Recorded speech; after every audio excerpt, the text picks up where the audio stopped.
ओम विष्णुवादाय कृष्णाय भूताय श्रीमद्भक्तिवेदांत स्वामी के नमस्ते श्रीष्टाय नमो महावरणाय कृष्ण प्रेमदाय कृष्ण कृष्ण चैतन्य नमो हे कृष्ण करुणा सिंधु जगन्नाथ राधे वृंदावन जय श्री कृष्ण चैतन्य प्रभु नित्यानंद श्री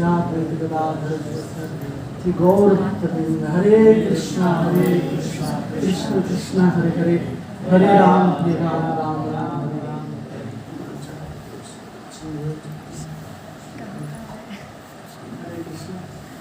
प्रभु जी का निर्देश है कुछ हरि कथा सुनाए।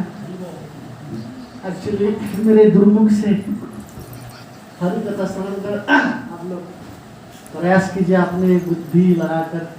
मैं हरि कथा इतना गुरु की कृपा से जो मिला है गुरु जैसे प्रणाम करेंगे वैसे ही आपके सामने प्रतिपादन करूँगा। तो आप लोग सब वैष्णव हैं तो वैष्णव चरण में विनती करके प्रणाम करके मैं हरि कथा आपके सामने कुछ प्रतिपादन करूँगा। विशेष में कम समय मिला है हम लोग भी जाना है तो आज कुछ बताएंगे कि फिर भी भगवान की कथा अनंत है। अनंत कथा से एक कणा एक बिंदु आपके सामने आपको श्रवण करवाऊंगा। मैं भी श्रवण करूंगा इसी के माध्यम में भी। अनेक दिन से प्रभु जी बहुत आग्रह किए इधर आने के लिए। मैं कई साल से आ रहा था जांजगीर में। वो मेरा गुरु भाई भी है और उन्होंने प्रयास की प्रभु आप कब जाएंगे एक बार इधर आए। ऐसा कभी मौका नहीं हुआ कि उधर आने के लिए। मैं इसी अभी तुरंत कुछ दिन पहले हमारा उधर के प्रोग्राम था मैं आया था। तो आने के बाद हमारा प्रोग्राम हुआ होने के बाद मेरा टिकट हो गया था। टिकट फिर कैंसिल किए। कैंसिल करने के बाद दोबारा टिकट हुआ तो प्रभु जी का फ़ोन गया कि आपको इधर आना है। तो ऐसा सिचुएशन आकर खड़ा हुआ कि मैं प्रभु को मना कर दिया कि नहीं मैं जा पाऊँगा। मेरा टिकट हो गया 4 तारीख को मना कर दिया था। बाद में पूरी में ऐसा भी साइक्लोन चल रहा है कि ट्रेन सौ सारे बातें ले और फिर प्रभु जी फ़ोन करके प्रभु ठीक है मैं आ रहा है। वो भी 4 तारीख का टिकट कैंसिल हुआ। अभी 6 तारीख को टिकट हुआ पता नहीं भगवान की क्या इच्छा है। यहाँ पे मैं नहीं चाह रहा था नहीं गोपीनाथ नहीं चाह रहा था तो वही दर्शन करने के लिए मिल गया प्रभु जी का कृपा। उसी के हिसाब से मैं आया। मैं सोच रहा था यार ऐसा सोच रहा था कि क्या है कि जो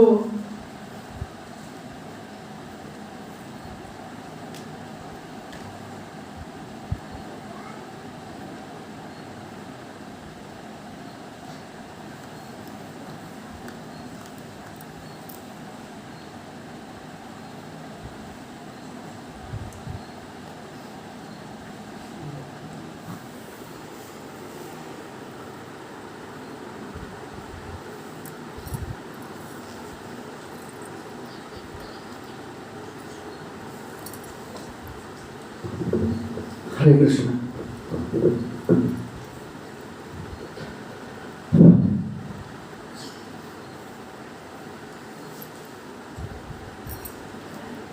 हरे कृष्ण। एक्चुअली जो भगवान की इच्छा होता है कोई रोक नहीं पाता है। तो फिर मैं प्रयास कराने के लिए अभी मैं ये बताना चाहता हूँ कि हर संसार में अभी ऐसा दुख का ये तो ऐसे शास्त्र में बताया गया दुख क्या शास्त्र अभी सारे जीव भगवान का अंश होते हुए भी ये भौतिक संसार में आकर पतित हुआ है। अब विचार संप्रदाय और ब्रह्म वैदिक गौड़ी संप्रदाय के अंदर में हम लोग आ रहे हैं प्रयास कर रहे हैं कि कैसे इस दुखालय और शाश्वत से जीव को उद्धार किया जाए। सारे भक्त प्रयास कर रहे हैं। इसी प्रसंग को आपके सामने मैं प्रतिपादन करूँगा कि प्रपात के अनुयायी जितने आचार्य हैं उनके अनुयायी जितने भक्त भी हैं ये लोग प्रयास कर रहे हैं कि कैसे जीव को उद्धार किया जाए ये दुखाड़े शाश्वत जगत से। तो एक प्रसंग है महाभारत के, जब महाभारत युद्ध से खत्म हो गया, शेष हो गया, उसके बाद युधिष्ठिर महाराज ने एक यज्ञ किए, सारा साम्राज्य के राजा हो गए। अभी भगवान कृष्ण ने अपना धाम मतलब द्वारिका चला जाएंगे। यही समय में युधिष्ठिर महाराज इतना रोने लगे कि रोने का बंद नहीं हो रहा था। कितना समझाने के बाद भी भगवान समझाए, सारे अपने स्वजन समझाए, फिर भी समझ में नहीं आ रहा था। तो इसे सोच रहे थे कि युधिष्ठिर महाराज ऐसे सोच रहे थे कि अब हमारा जब कोई संकट आता है, जैसे कि संकट था तो भगवान पास में थे, अभी सारा साम्राज्य मिल गया, सब कुछ मिल गया, भगवान मिल गया।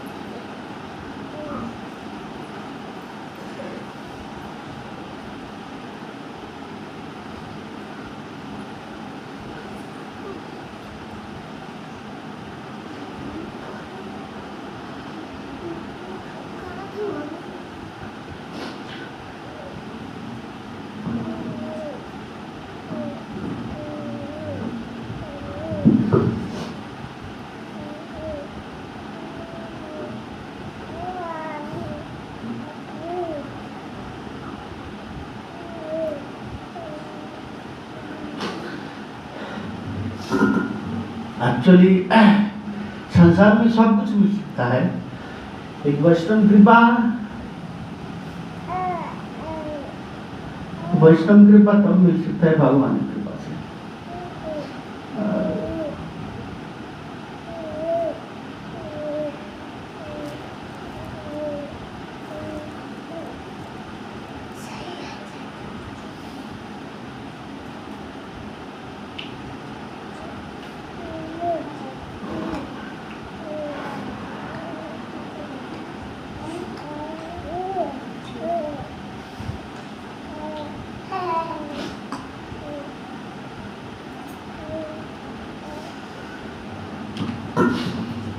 फिर युधिष्ठिर महाराज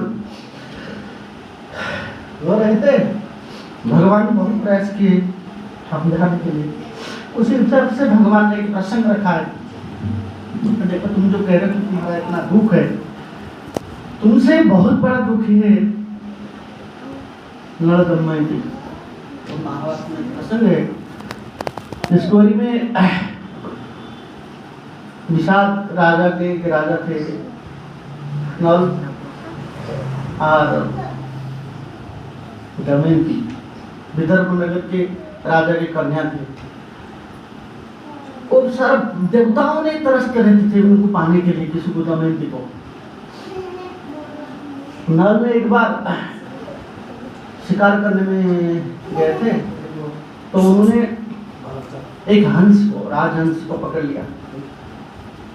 पकड़कर जब पकड़ के लेने गया राजा, उसको साथ में लेना लगा, तो हंस बोल रहा है, देखिए राजन, आप मुझे छोड़ दीजिए, आप मुझे लेकर क्या करेंगे, मैं इसे आकाश में उड़ने वाला पंछी हूँ, आप मुझे पिंजरा में लेकर रख देंगे, फिर बंधन अवस्था में मुझे डालते हैं, क्या आपका सुविधा क्या होगा, आप मुझे छोड़ दीजिए। अब छोड़ने से मैं आपको ऐसा अमूल्य रत्न दूंगा जो सारे राजा तरसते रहेंगे, जिनको सारे राजा इसी राजा देवता चाह रहे कि उस पाने के लिए, तो आप मुझे छोड़ दीजिए, मैं आपको वही उपहार दे दूंगा। तो राजा ने, मुझे ऐसा क्या चीज है ना, छोड़ के दिखिए। तो फिर नल ने छोड़ दिया। तो उन्होंने दमयंती की बात कही कि इतना सुंदरी है इस पृथ्वी में भी एक, आप दमयंती की गुण गान करने लगा। तो इतना सुनकर राजा मोहित हो गया और बोले, ठीक है, तुम एक काम करो, जे तुम जाकर मेरा महिमा गान करो, गुणगान करो दमयंती के पास। तो हंस गया, तो दमयंती के पास गुणगान करने लगा नल का। तो करने के बाद दमयंती के हृदय में नल के प्रति आसक्ति हो गया कि मैं नल का चाहता हूँ। तो एक दिन विदर्भ के राजा स्वयंवर किए दमयंती की। तो स्वयंवर में सारा पृथ्वी में जितना राजा थे वो आए थे और देवताओं भी आए थे, सारे देवता भी आए थे। उसी के बीच नल भी जा रहा था।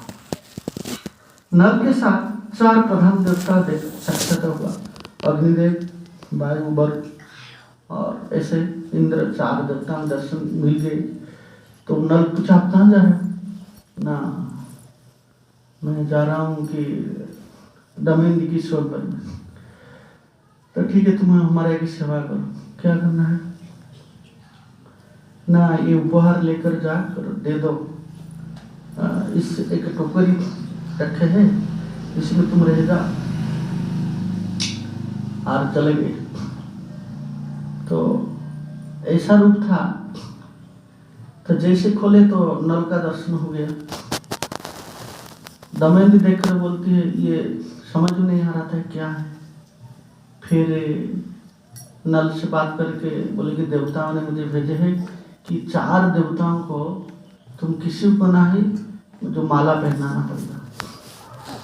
ना क्यों ना देवताओं ने ऐसा शर्त रखे है, नहीं करेंगे तो फिर मुझे दंड देंगे। ये ठीक है। तो स्वयंवर हुआ, देवताओं में थे, सारा पृथ्वी के राजा थे और देवता ने इतने छल किए, नल के रूप 4 रूप धारण कर लिए। उसमें नल भी था, एक ही रूप, कुछ कमी नहीं है। नल भी खड़ा था और 4 देवता भी खड़े थे। दमयंती माला लेकर देख रहा था कहाँ है नल, कहाँ है नल। नल को नहीं मिल पा रहा था। देखा जब नल तो 5 नल खड़े हुए थे। तो किसी के गले में वरमाला डालेंगे, सोच कर समझ नहीं आ रहा था। तो 5 के पास गया। फिर भगवान को कहा प्रभु इस परीक्षा में मुझे सहायता कीजिए, क्या करूं?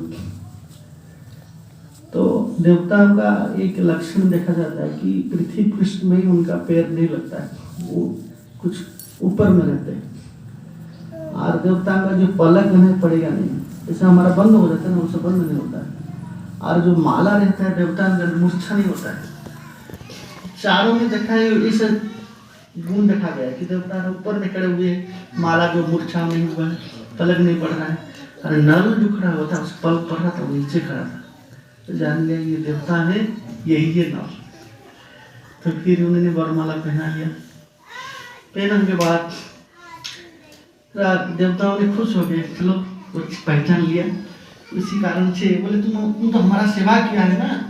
तो तुम नल बोले हम कुछ देना चाहता हूँ। क्या?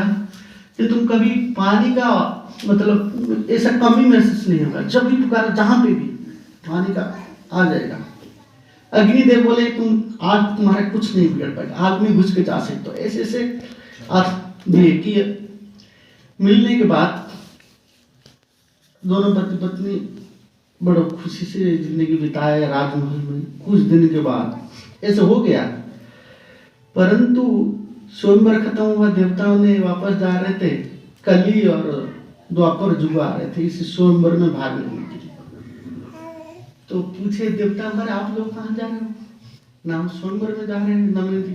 अरे तो शादी हो गया, नाम ले लिया इसको। द्वापर ने कुछ बोला नहीं, कली एकदम फाया, क्या हो गया? नाम ले गया, इतना साहस है, ठीक है मैं छोड़ने वाला नहीं हूं। कली जिसका पीछे पड़ा है उसका काल आ गया।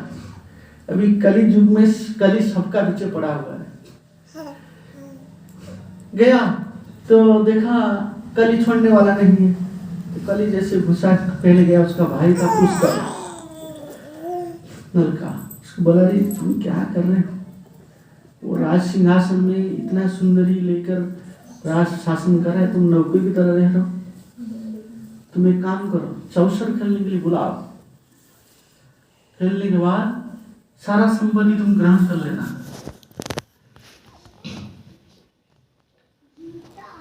मन में घुसा दिया। कल गया पुष्कर भाई के पास, खेत की राजा है, जब मिला है। देखिए प्रभात कहते हैं 4 प्रकार के पाप से छुटकारा चाहिए, जुआ, नशा, हिंसा, परस्त्री। तो पहला शुभ हो गया कली का चौसर। जैसे चौसर खेलना दोनों भाई में शुरू हुआ, सारा संपत्ति नल ने गवा दिया। चौसर ऐसा एक चीज होता है कि आप सोच रहे कुछ चला गया, इस बार दाव में लगा दूंगा वापस आ जाए, यही मन में रहता है। जितना खोया है इस बार मिल जाएगा, इस बार मिल जाएगा, ऐसे सोचते थे सारा संपत्ति चला गया। तो सिर्फ बची थी कौन ना, दमयंती। तो पुष्कर कह रहा है कि भाई आपके पास कुछ नहीं है, सिर्फ बच गई है दमयंती। दमयंती बोलती है क्या कर रहे हो आप राजा थे, अभी नौकर बनने वाले हो, आप सब खो दे रहे हो, सिर्फ बची हमें, चलो छोड़ो उसको। फिर किसी तरह ऐसी हालत से निकल कर आ गए, परंतु और कुछ नहीं था। तब सब कुछ राज्य, राज, सिंहासन सब कुछ जा चुका था। फिर दोनों घूमते घूमते घूमते घूमते जंगल में आए। आने के बाद उनको खाना भी कुछ नहीं मिल पा रहा था, रात हो गया था। उसका मन में आया क्या खाओ, 2 कबूतर था, एक तो चौसर खेले, दूसरी हिंसा करने में गए। फिर वो कबूतर को जब अपने कुछ एक गामछा था, सिर्फ एक कपड़ा है और कुछ नहीं है, इस कपड़े को जब डाल दिए तो कबूतर कपड़ा से लेकर उड़ के चले गए, खा नहीं पाए। मन में कैसे आ रहे कली का प्रभाव। फिर पत्नी को नल ने बोला एक काम करो, तुम चले जाओ तुम्हारे माई के घर, अभी मेरे पास कुछ नहीं है, तुम राजकुमारी हो, इसी तरह मेरे साथ रहना ठीक नहीं है, तुम चले जाओ। ये नहीं, मैं प्रतिव्रता नारी हूँ, पति के सुख में हूँ, दुख में हूँ, अभी आपके जो दुख खड़ा हुआ है साथ में लेना चाहता हूँ, आप मत रुकिए, मैं आपके साथ हूँ। तो नल बहुत समझे नहीं, चले जाओ। ऐसे बोलते बोलते पति के बात पर राजी होकर चल जा रही थी, तुरंत एक सांप ने उसके सामने आकर खड़े हो गए। तो डसने जैसे लगा के मुंह के सामने। तो दमयंती सोच रही थी क्या करूं। उसी समय जब डसने लगा तो एक बाहर से व्यक्ति तीर से सांप को काट दिया। तो फिर दमयंती अलग हो चुकी थी। फिर वो व्यक्ति उसको चाहने लगा कि अकेले, देखिए कि अकेले लड़की है, वो कहाँ से, आस पास जंगल में कोई नहीं है। तो उसका मन में काम वासना शुरू हुआ। तो उन्होंने जैसे कि कुछ बिना मर्जी से उसके साथ जबरदस्त की। तो उसी समय दमयंती ने बोली, जब मेरे शादी के बाद मैं अकेला नल का सोचा हुआ और दूसरे कुछ पुरुष को सोचा होगा तो मेरा वो कुछ कर सकता है, मेरा प्रतिबद्धता ठीक तो है, तो इसको तुरंत ही बिजली से मर जाए। तो तुरंत ही, क्योंकि प्रतिबद्धता नहीं, तो तुरंत सती का इतना पावर होता है, इससे प्रमाणित होता है कि सती का बहुत पावर होता है। वो सिर्फ नल को चाहता है, दूसरे पुरुष को कभी देखा ही नहीं। तो इसी कारण से बिजली गिरी और वो मर गया। फिर इसी तरह राजकुमारी आ गई और नल घूमते घूमते घूमते घूमते क्या करेगा, अभी कुछ साधना नहीं है, तो जा रहा था।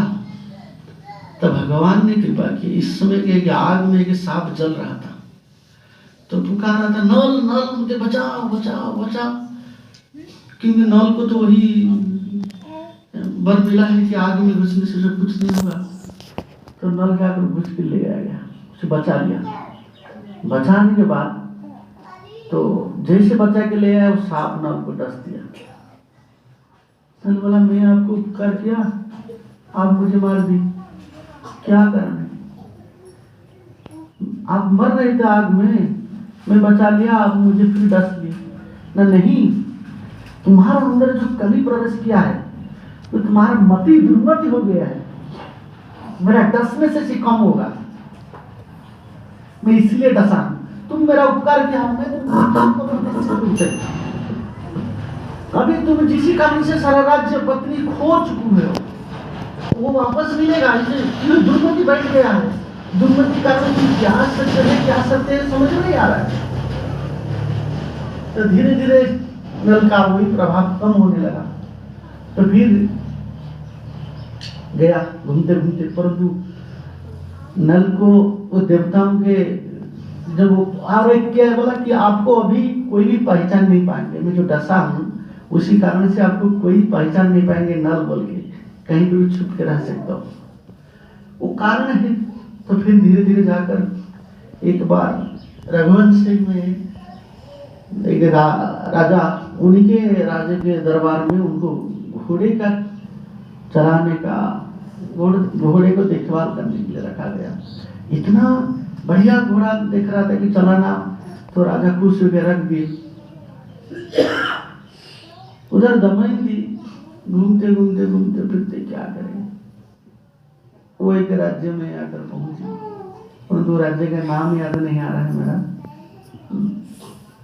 तो उनके घर में रहकर उसका पता नहीं बोलती है वो। फिर धीरे धीरे सारी उनके माई घर में थी।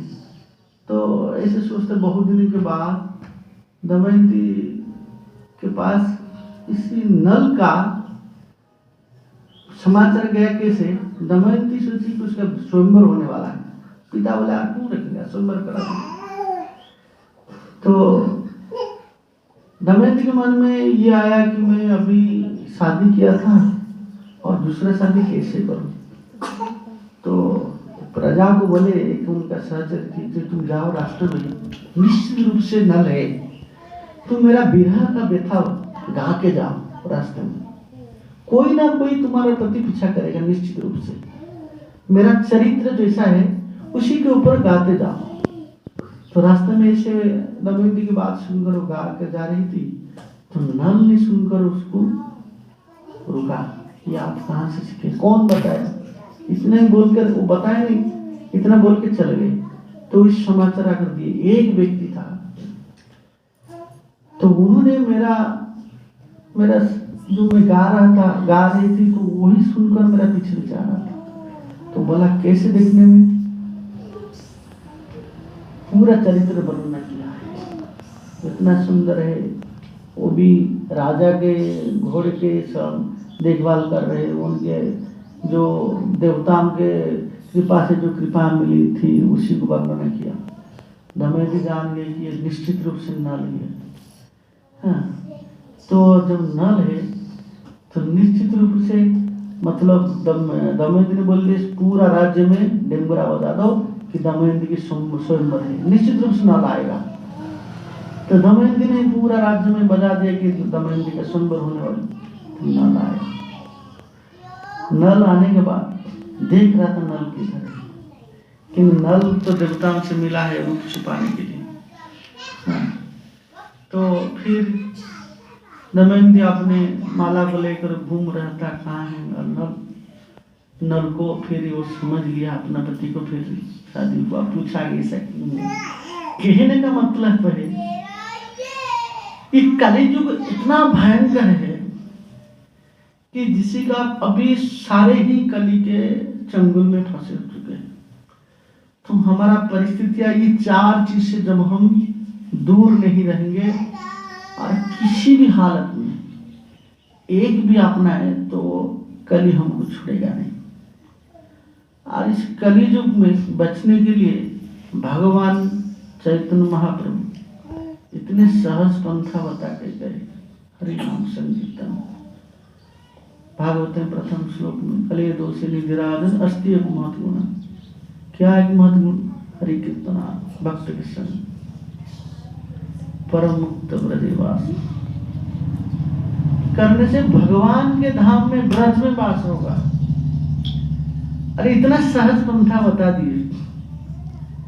सत्य तृतीय द्वापर में भगवान को पाने के लिए इतना कठिन साधनाएं बताए गए कि हमारा पक्षे क्षमता नहीं है कि उसको करने का।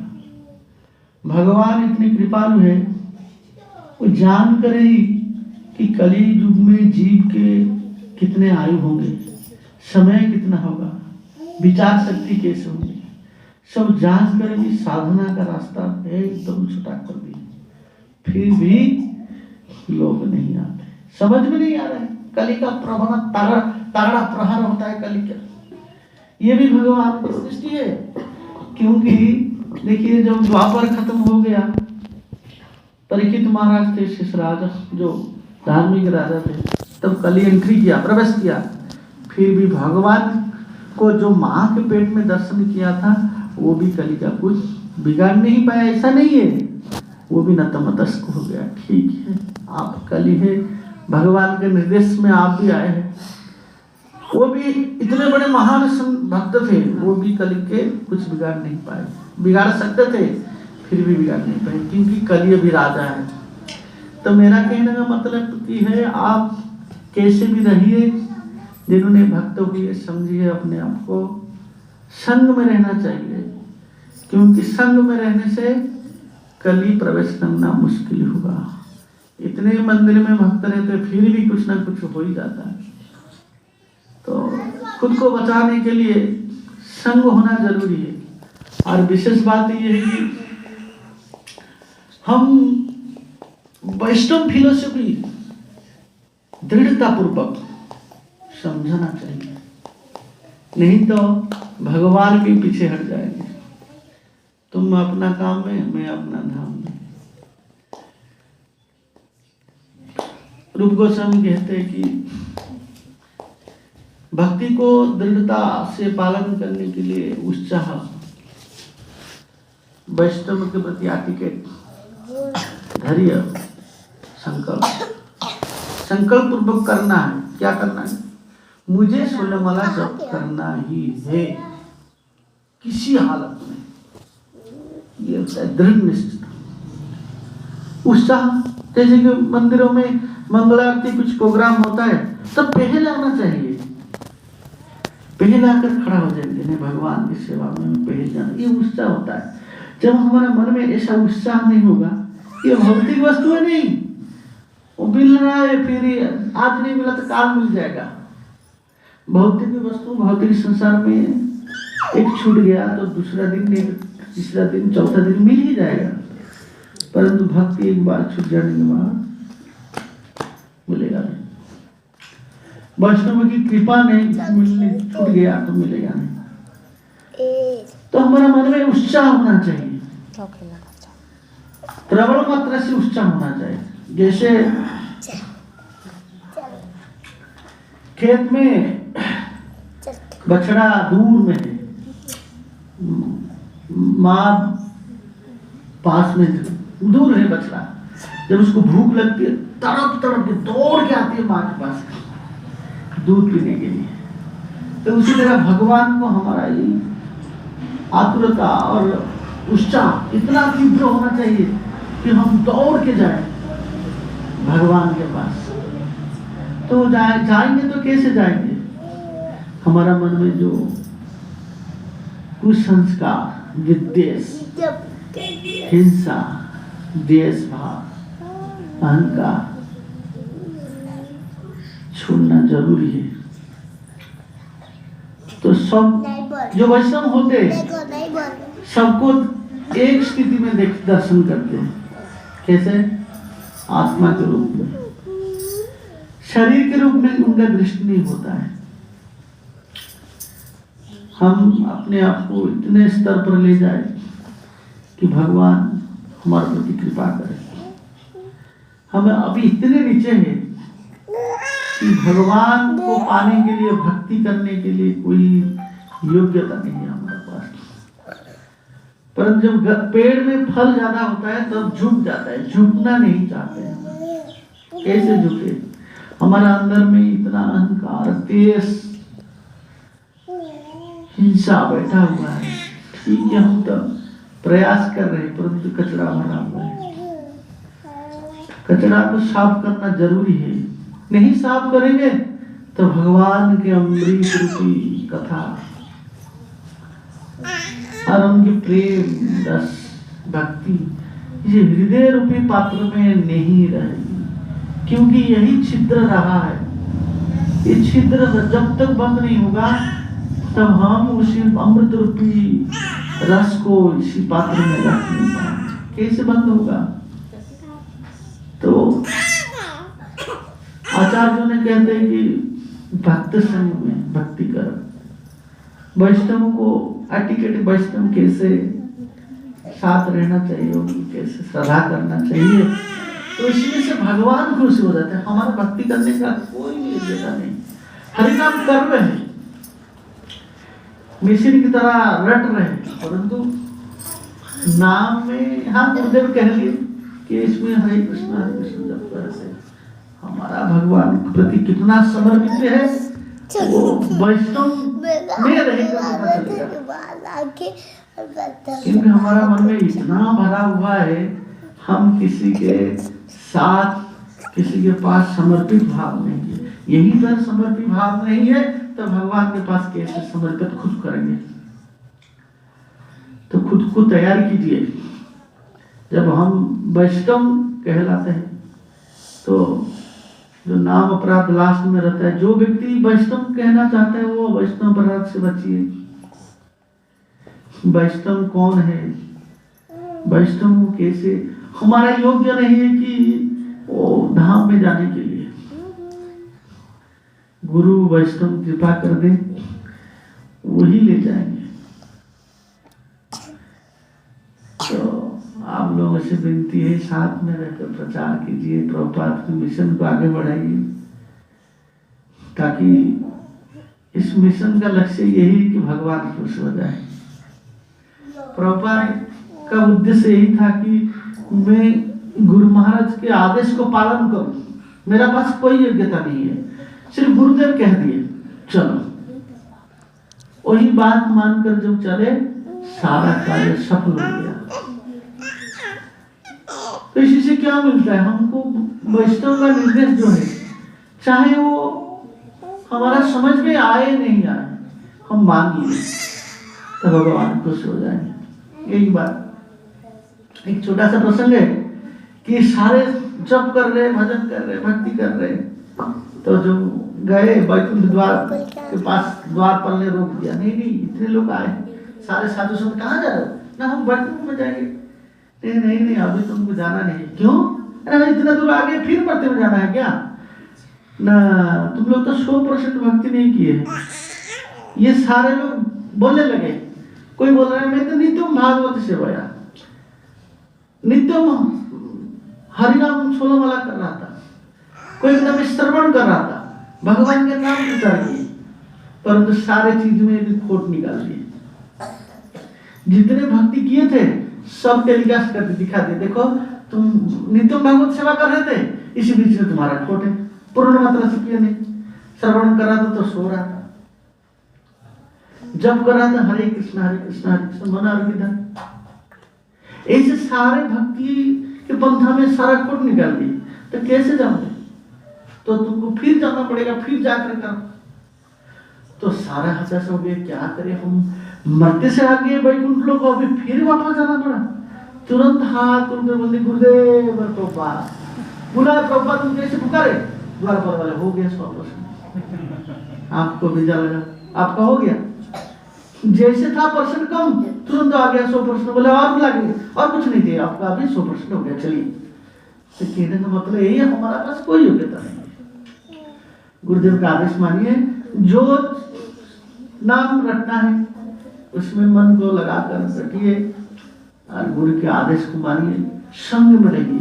कल का इतना तगड़ा प्रहार है, कल से बच नहीं पाएंगे, क्योंकि निरंतर ये एक जगह में भजन करना हमारे पक्षे संभव नहीं, क्योंकि कल इतना पावरफुल है।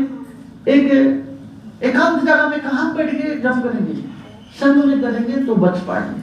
क्योंकि देखिए एक व्यक्ति मारने के लिए आ रहा है, हमारे पास कुछ अस्त्र नहीं होगा तो 10 से कटा होंगे तो आएगा नहीं, चाहे अस्त्र हो।